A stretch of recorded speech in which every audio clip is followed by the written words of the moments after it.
It's now that's how you guys do broom. Now, the very earliest brooms, of course, would have been handmade.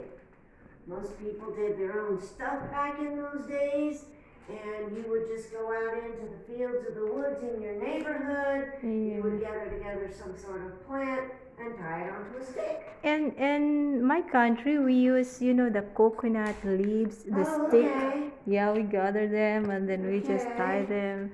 Yeah. In England, they actually had a plant called broom that was used for brooms.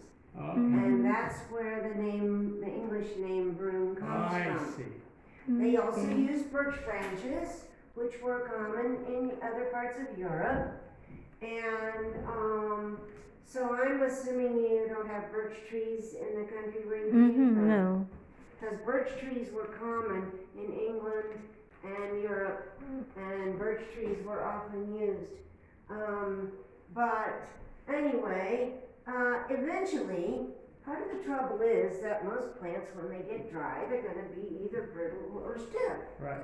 So at some point, somebody got the idea of using sorghum to make brooms.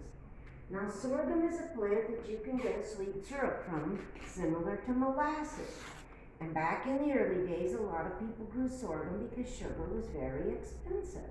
Okay. So, somebody who had a patch of sorghum just decided one day that the tassel at the top of the plant looked like it might make a good broom. And so they tried it. Turned out that sorghum was just perfect for brooms. You guys never did not try using a coconut. You don't have We don't coconut. have Yeah. coconut trees. So, Florida, they have She's from the Florida. Philippines. They have Yeah. it in Florida, Yeah. right? Yeah, Yeah. we Florida, don't, yeah. yeah, we don't have coconut Yeah. trees here. So No.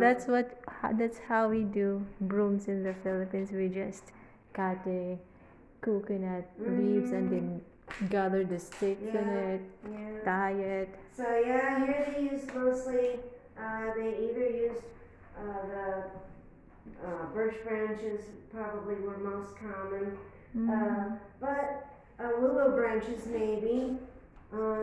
But anyway, at some point they started using sorghum. This is almost look like a coconut stick. Does it? Yeah. It Okay. almost They look sweep the like dirt. yeah. Right? When she was there. Right. Sweeping Yeah. the dirt and everything to get everything up. So they, anyway, the problem with the sorghum is that at the beginning, when they first started using it, the tassel was only about 8 or 10 inches long. Right. So every year when they grew more, they would carefully save the seeds from the plants that had the longest tassel. And so they gradually developed a new plant that had a longer tassel. I see. And they called it broom corn. Broom corn. So broom corn is actually a variety of sorghum, and that's what we still use for brooms today. That's how you put you tie Yes, this now, thing. here's the thing. In the early days, the brooms would have been homemade, handmade. You would just tie Yeah, that's broom what corn we or do. whatever onto a stick. Just Okay. handmade. Everything handmade. In 1830, they began using wire to put them together. This made the brooms much stronger, but you couldn't do them by hand anymore. You can. So once they began using wire in 1830, then you had to have a machine. Yeah. Okay. So this is it. Okay? So this is a broom winder. It's called a broom winder. Yeah. You clamp the handle in there. You attach the wire to the handle. You soak your broom corn in a bucket, and then you just keep sticking it underneath the wire as you turn the handle. Okay. So it's basically it's like almost manual also because you have to. Right. And so now after they're wound, then you have to leave them dry. And then when they're dry, you can clamp them in the broom clamp and you can sew several rows of stitches. So there you sew the broom too. Now the broom clamp is adjustable. You can open the jaws more if you want to do a bigger broom, or you can make them tighter if you want to do a smaller broom. Okay. And so I'm doing one of the smaller ones, It's like a hand broom, isn't it, or a hand? It'll look like this when it's done. Yeah, Oh okay. yeah, yeah. Yep. So what do? Weave it in and out? Is that what you Okay, do? what you do is okay, so I wanna stick this through there Through the middle, from one side to the other. okay. Oh, okay. And after you get the knot inside there somewhere, then you wrap Yes. this around. And Here, start let me it. stick this up here out of the way. You wrap it around twice.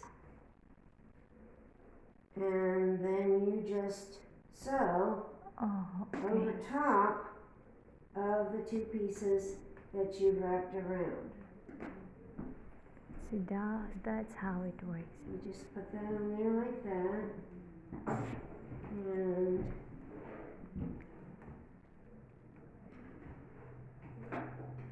It's like threading a needle through the material, huh? Yeah. Oh, it's a little bit tougher. then you just sew. You have to have more patience. You just sew back and forth. Oh, I see how you do it.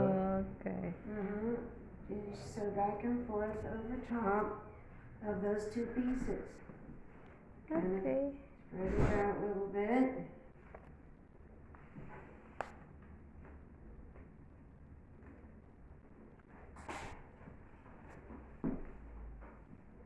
And you go all the way down to the end, right? Across. Yeah. Yeah. Okay.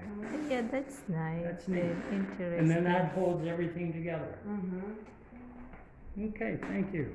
Thank you so much. You're welcome. You have a good day. You too. Bye.